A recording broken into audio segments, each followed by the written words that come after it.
Living the Next Chapter. My name is Dave Campbell. Thank you for coming back. I have another great interview for you today, and I'm glad I can share this gentleman with you. I've already had one chance to interview him in the past on another podcast called the Add to My Playlist podcast, which is found on Spotify. Tony Saunders, our guest today, came on that podcast and talked music, talked about some of his background growing up, and some of the great artists he's worked with. Two-time Emmy Award-winning musician, stories galore, Mr. Tony Saunders is here today, joining me now on the Living the Next Chapter podcast.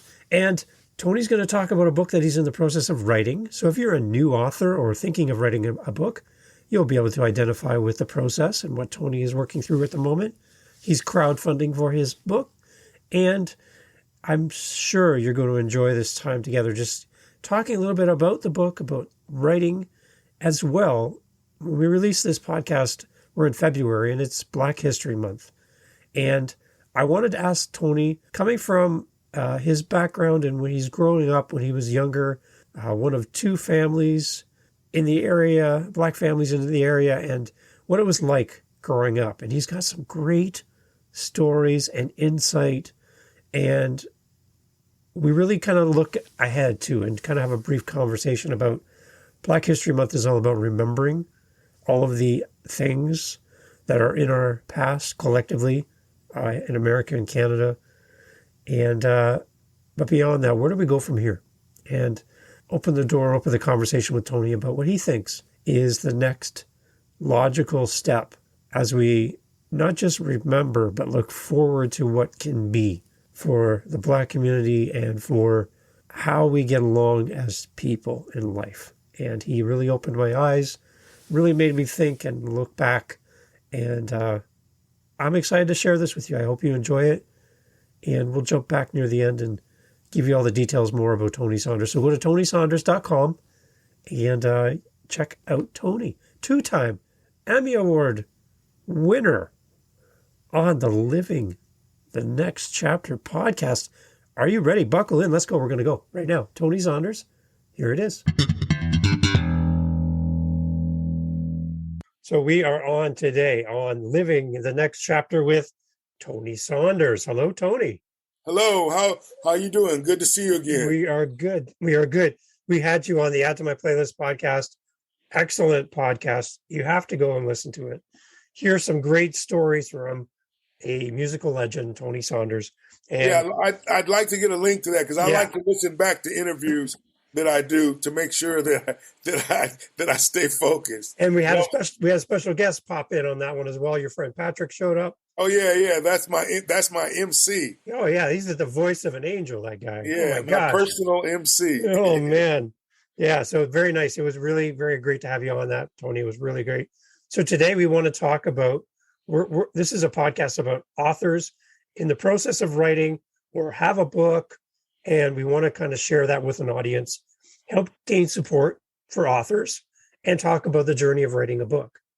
And we call it Living the Next Chapter. So that's the name of our podcast.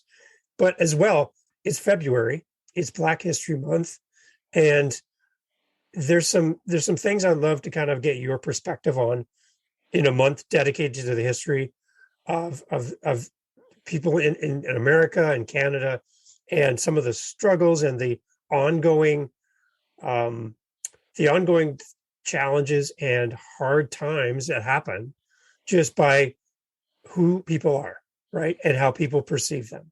So you have a really rich history and some great insights through your father, Merl Saunders, and all of the great things that he did musically, and some of the people that you've met and come into contact with over the years growing up in a musical environment with superstars sitting on your couch, you asking for 50 cents for people to come over and meet them.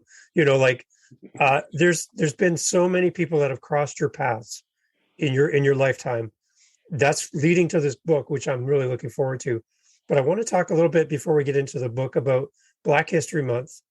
And I'm curious about your history and where you are today, but at the same time, I kind of want to talk about where we're headed too, right?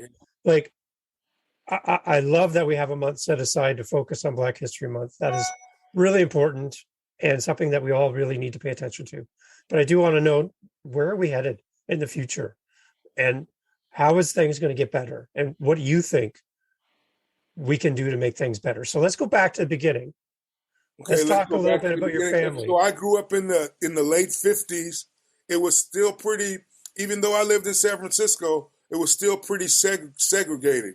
The blacks they lived in a certain area of San Francisco. You couldn't live west of Masonic, and you couldn't work. The black musicians couldn't work west of Market Street, which is where east of Market Street. So that's east of Van Ness Street. So that's where all the clubs were. All the good paying gigs were east of Van Ness, right? So the San Francisco has this neighborhood called the Fillmore District. What a lot of people don't realize about the Cotton Club and all those clubs, the blacks played there, but they couldn't go there. You know what I mean? They could play music there, but they couldn't go there. So San Francisco was the first city that had, on Monday nights, they had clubs on this area called the Fillmore District that had clubs where you would have both races in the same club. You know what I mean? Mm-hmm. And I lived in Las Vegas when it was segregated. The black part of town was closer to Old Town Las Vegas now. Okay. But the black side and the white side, there were two different things. And of course, I didn't understand it, but I was curious about it because I had so many friends from San Francisco. My friends, I could read really well when I was in school. So I was in the advanced reading group.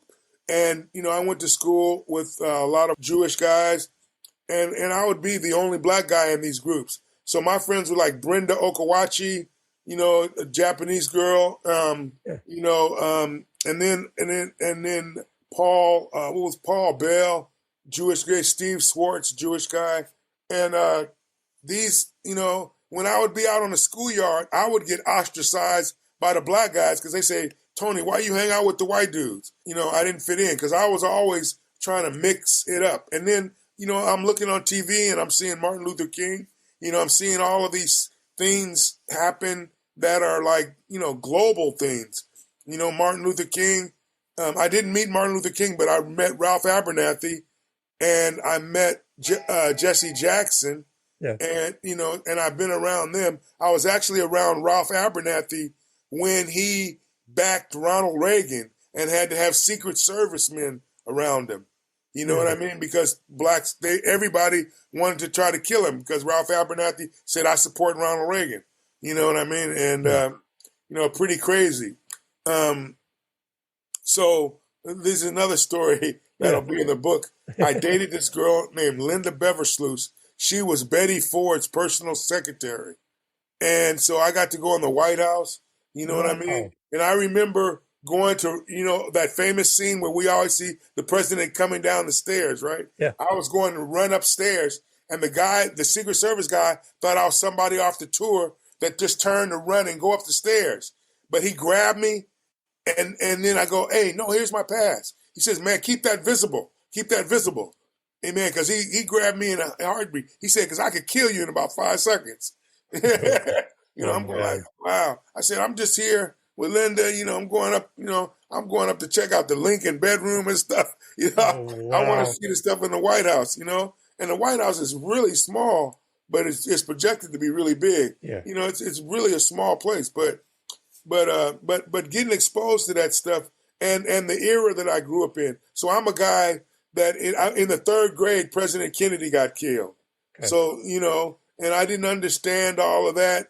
And but it made a mental mark, and then Martin Luther King got killed. Then Robert Kennedy got killed. I'm going like, wow, why does all this happen? And then I start, as I got older, I started going like, wow, man, this country is really, really something. There's a lot more to it than everything within myself. But I'm appreciative of it. I've seen a lot.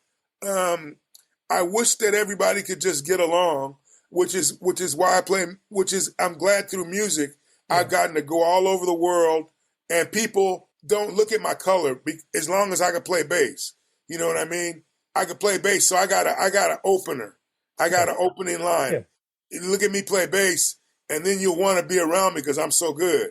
You know what I mean? But I wish it was like that in real life. Like, I don't understand why this country, we need a new set of people that represent the people.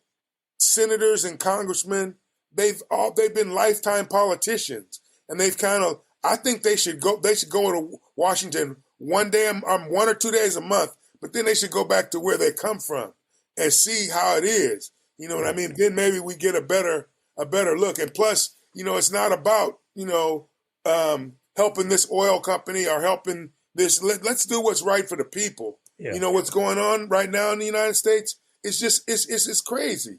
The last 4 years was world globally crazy, with the United States. I try to look around that. I go up to everybody that I see and I help them no matter what race, creed they are. Yeah. I'm saying I want to lend a helping hand.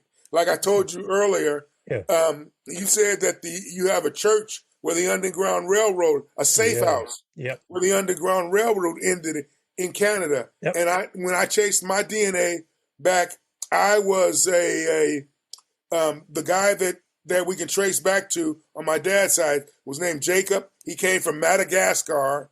He was an indentured slave in Alabama for 7 years, and then he was granted his freedom. He went to Canada. He went to Ottawa. Ottawa? Okay, yeah. He went to Ottawa. And so my blood, my DNA is 80% Dutch. Wow. You look at me, do I look Dutch?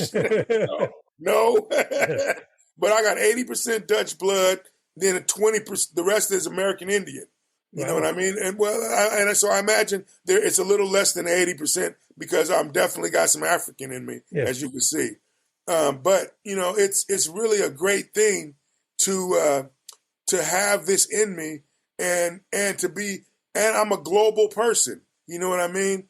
And even though people try to knock me down, don't want to help me, whatever, I'm still going to battle, and I'm still going to fight for freedom for all of my kids.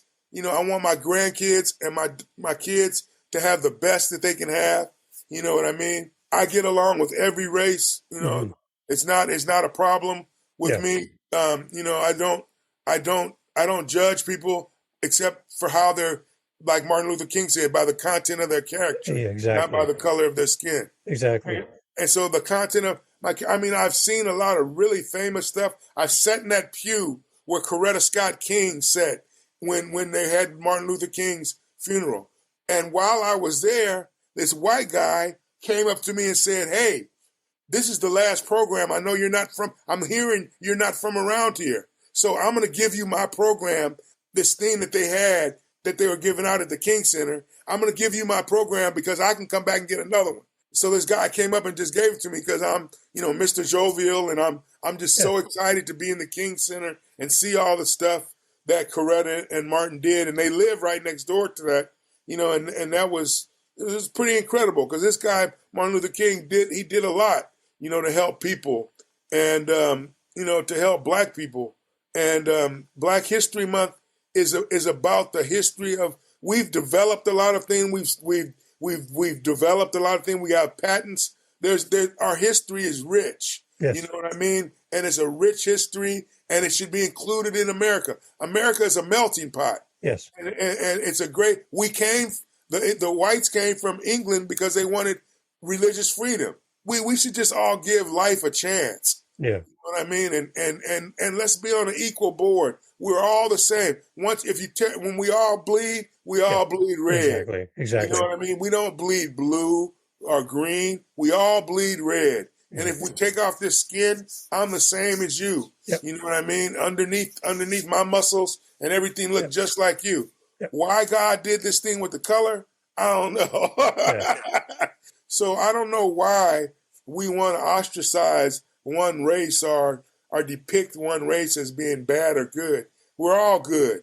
You know what I mean? We're all good. And we need to take time out for somebody else. You need to look outside yourself. My thing is I look in the mirror every day, and I go, do you celebrate you? If you could celebrate you, then you go out and celebrate somebody else. Yep. You know what I mean? It's really not. It's really easy to do. Doesn't cost anything. No. You know what I mean? Music is. We have we met because we have a love of music. Yes. You know what I mean? But what my book will depict is how we can get along.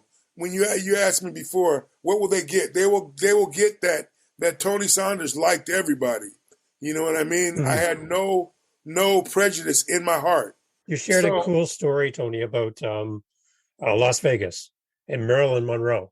Oh, Marilyn Monroe. Ella Fitzgerald was working in one of the casinos, and Ella Fitzgerald said, if you put my name on the marquee, I'm coming in the front door. Blacks weren't allowed to come in the front door.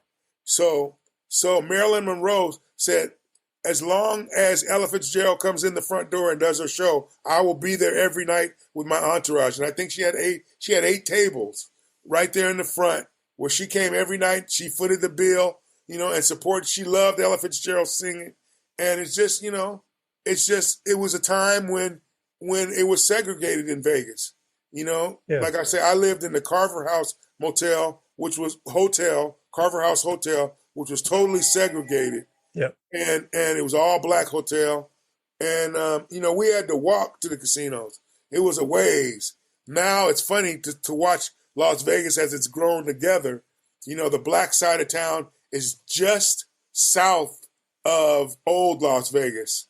And the strip, now the new strip that we all see all the time is kind of uptown. That was kind of like out of town back in the day. One thing I like about that story, Tony, is that Marilyn Monroe took her influence and her status and used it for something good. Yeah. And just having it for herself.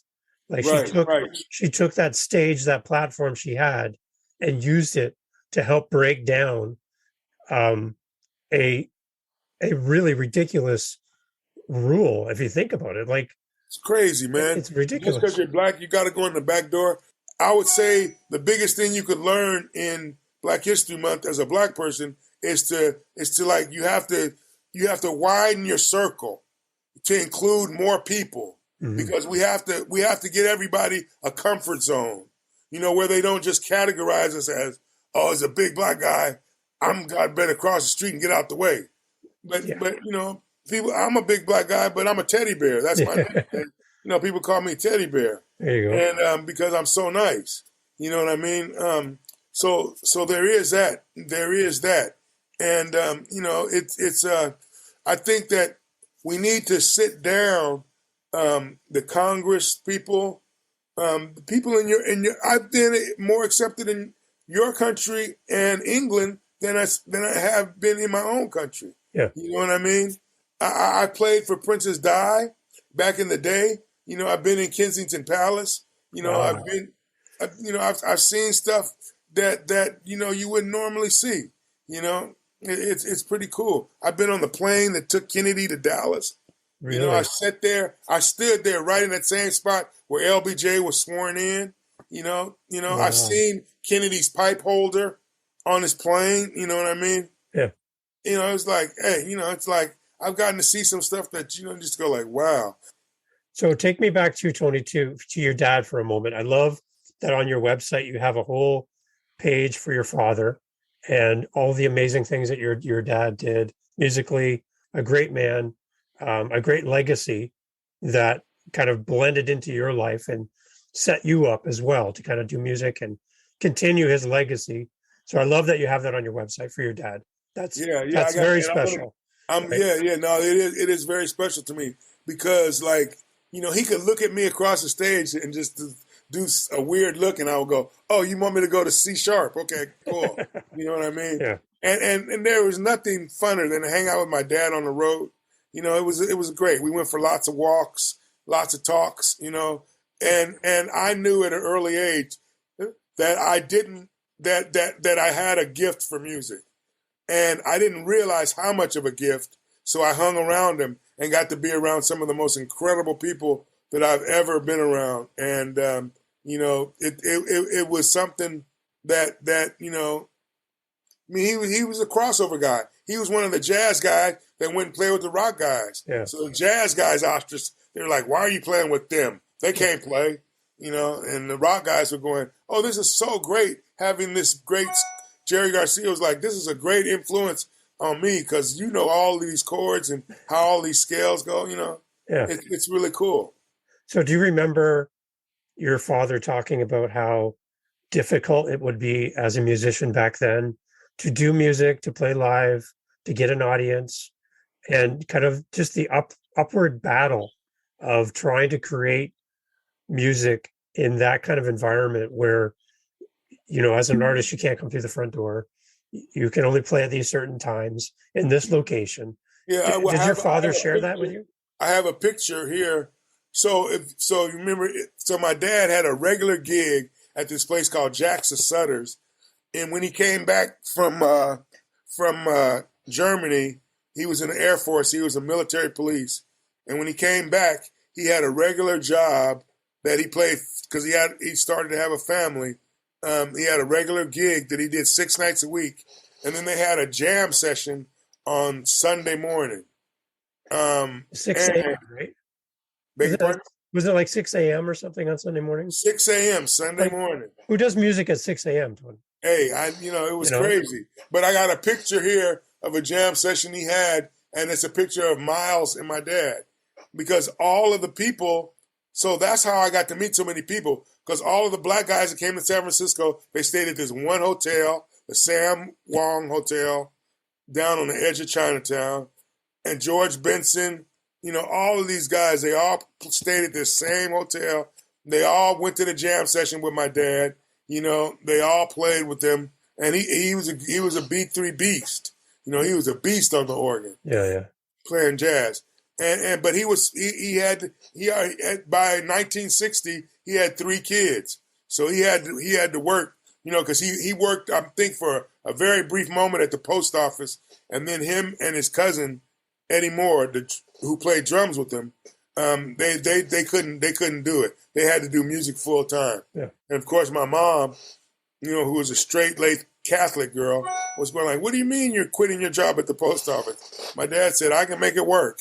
Yeah. And, he went on and did on the Chitlin circuit, as we called it, the black circuit of clubs across America. And, as well as having, whenever he was in town, he had this 6-night-a-week gig at Jack's of Sutter Street. Nice.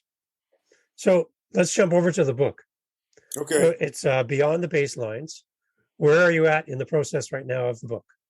I'm gathering up stories and deleting some stories. And, people are telling me what's important to them. Trying to not make it about personal Tony, make it more about musician Tony. Okay. Yeah. And, that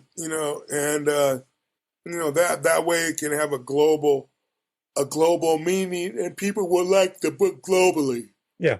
And you're going to touch a little bit about your history then, a little bit about your father. Touch a little bit. Yeah, we got a lot of things. Like a lot of those famous musicians that are still around. I can probably get them to talk, Nice. About my dad and me. Yeah. And that's pretty cool. And we got Wilt Chamberlain we could talk about. My dad had a record company with Wilt Chamberlain. When the Philadelphia Warriors moved to San Francisco, my dad met Wilt, and my dad and him had a great relationship, and we had his car at my house, his Rolls Royce, and they had a record company, Stilt Records. Nice. Where did the idea of creating the book come from? Just there's so many stories, and like you see me telling stories, people are always going like, "Tony, you need to write this stuff down. We need to capture this." And I've just seen a lot, been around a lot, it seemed like bragging, but it's not. All the people that I've been around, and I'm gonna get it so that the story, it'll make sense. You know what I mean? So what's up? Johnny Mathis to Wilt Chamberlain, to Ella Fitzgerald, to Duke Ellington, to my dad won a contest with Lionel Hampton, to Dizzy Gillespie, to my relationship with the Crusaders, getting to watch them practice, my relationship with Ray Brown, getting to watch him practice. And at the time, Ray Brown was Ella Fitzgerald's husband for the Las Vegas stuff. He said he wasn't going in the back door either. Yeah, exactly. Yeah, exactly. So this book is actually going to really speak to anybody who loves music. Yeah. Anyone looking at Black history, anybody who's interested in sports and some of these amazing sports figures that you've dealt with and done life with. Like you're reaching a lot of different people. So as somebody reading your book, what do you want people to come away with when they close that chapter and they're done reading? What do you want them to know about Tony Saunders and this book? They'll know that I whatever I take on, I do it 400%. You know what I mean? They'll know that I'm I'm in the 400% club. And it's whether I make $5 or whether I make $1 million, I still take it on with the 400%. I think that and the stories, I think that's why I've gotten hired by so many different genres of music. Yeah. Because not a lot of people have worked with David Crosby and then worked with Esther Phillips. Yeah. You know what I mean? Who had a hit when she was 7 years old. Yeah. Or I've been around Muhammad Ali. You know what I mean? It's just incredible. I've been around Will Chamberlain. It keeps going. Or Johnny Mathis, the stories can keep going on and on and on. It's amazing. So when does the book come out? What's your plan? At the end of April. Okay. So you have a lot of work to do. Yeah, I'm working it daily. Yeah. And do you enjoy the process of writing a book, Tony? Oh, I love it. I love it.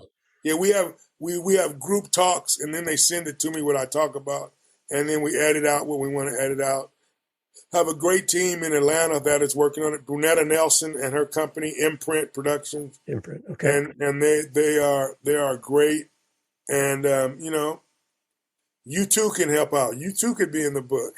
Hey, wow! You never know, right? That would be amazing. So you're doing a fundraising for the book. Tell me about that. Oh yeah. We're trying to raise $10,000 for the book. You could send your donation to my Zelle account, which is tonysbase@yahoo.com.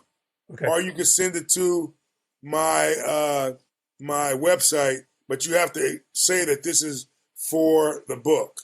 Okay. You can't because otherwise it just goes in there, and then the people they just send it to me. Yeah. But you have to say it's for the book. Okay, so you can give me those links. I'll put them in the podcast. Yeah. People can click right on them and send it right off. Any donation helps, right? Anything. Anything helps. 50 cents. Yeah. We'll take 50 cents. Yeah, it's cool. And so far we're about halfway there. You know what I mean? And I think it's great that I didn't have to use my own money, but I will own this product. And the people that contribute, we will make a ledger, and you'll get a copy of the book. And we're going to make, I think 1,000 hard copies that'll be numbered, and then we'll make the paperback one, and then there'll be other books, but they won't be signed by me. I'm only going to sign the first 1,000. Okay. And so will the books be available on your website eventually as well then? Too? Yeah. Okay. So people can go there at any point after hearing this? Get them anywhere you can get a book. There'll be a Kindle book. There'll be an everything book. Oh, wow, great. This girl has really got her production skills really nice, which is why I hooked up with her. Excellent. She's really got it together for worldwide distribution. Okay, so before we close off, Tony, what would be your advice to an author listening to you? They're at the same starting point of writing a book. What would you say to motivate a brand new author in the process? I would say just start writing your ideas and putting it out there and let other people. What encouraged me the most was that when I write these little stories on Facebook, people would go like, oh, wow, that's cool. You know what I mean? Find out what people like so that you have something to grip onto, you know what I mean? And to get your ideas out there. I think everybody has a story to tell. Yep. Everybody has a story to tell because we all come from such different. But if you can start to make people like your story, it's a little bit easier.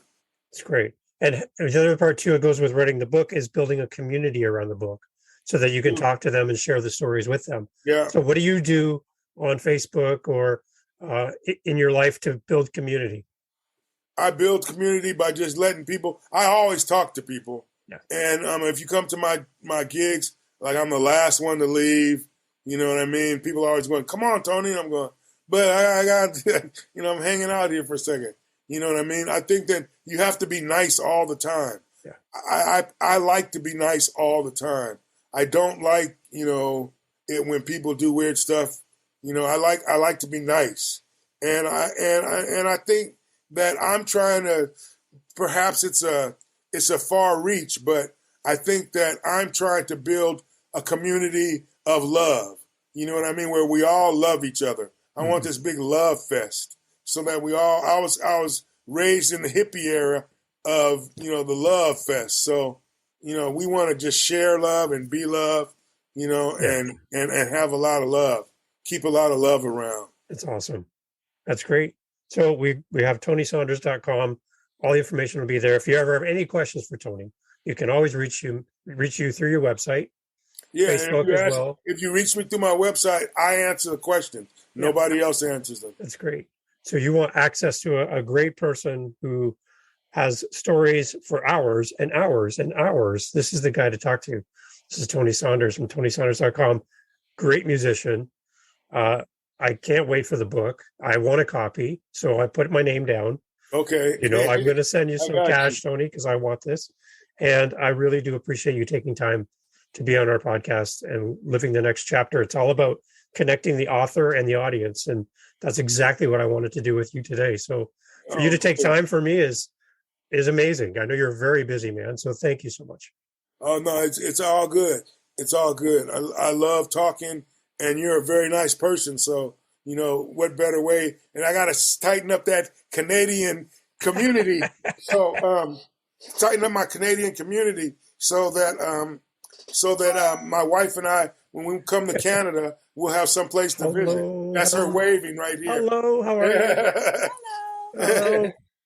And so now we get to meet the wonderful person behind Tony Saunders. Here she is. Come here, honey. This is my wonderful wife, Loretta. Hi, Loretta. Hi. I love talking to this guy. She lives the book every day. She does? Hey, she could tell you that I'm like this 24/7. But honey, Really? also tell him I'm always taking time with people. Yes, you are. That's right. And he harasses people on the street. And... I'll go up and get in people's pictures. Yeah. I'm one of those guys that where I know nobody, I'll walk up to him and say, "Hey, let me be in your picture too." Just it loosens it up. You know what I mean? People look at me like I'm crazy, but then they want to hang out. You know what I mean? Amazing. So it's a lot of fun. So take care of this guy for us. He's a great guy. She does. All right, I gotta go. All right, see you Nice later. to meet you. Excellent. Tony, thank you so much for your time. I know you got a busy day ahead of you today. Any Today I actually got to work. any cool music stuff coming up that you can give me the inside scoop on? Besides what? You got any inside scoop on new musicians or stuff that you're going to be doing in the future? That Oh yeah. I think that the a cool thing for some global stuff, if you want to come to San Francisco, plan your vacation around the Golden Gate Jazz Festival, Okay. which is what I'm involved with. We have jazz one night, we have the Count Basie Orchestra one night, and then we have Regina Bell. We have Ladies Night with Regina Bell and Jazz and Pink. You know what I mean? It's 3 different nights of 3 different music. July 22nd, 23rd, and 24th at the brand new renovated Presidio Theater in San Francisco. And it's going to be like incredible. Okay, we'll put the link We in. kick it off on March 26th with Golden Gate Jazz Festival with the Leo Tizzer Band with Eric Marienthal and Tony Saunders, really cool guy. I know that guy. So we kick it off then, and we're the Golden Gate Jazz Festival. We give back to kids. The profits from this go to Ronnie Lott's Foundation and a couple of other foundations. And so, we're always trying to help the kids and just do good things. Amazing. Thank you, Tony. We're going to put all that information in here too. We want people to know about that. So thank you. Okay. All right. Have a great day, Tony. I will. You have a great day too. We appreciate that. All right.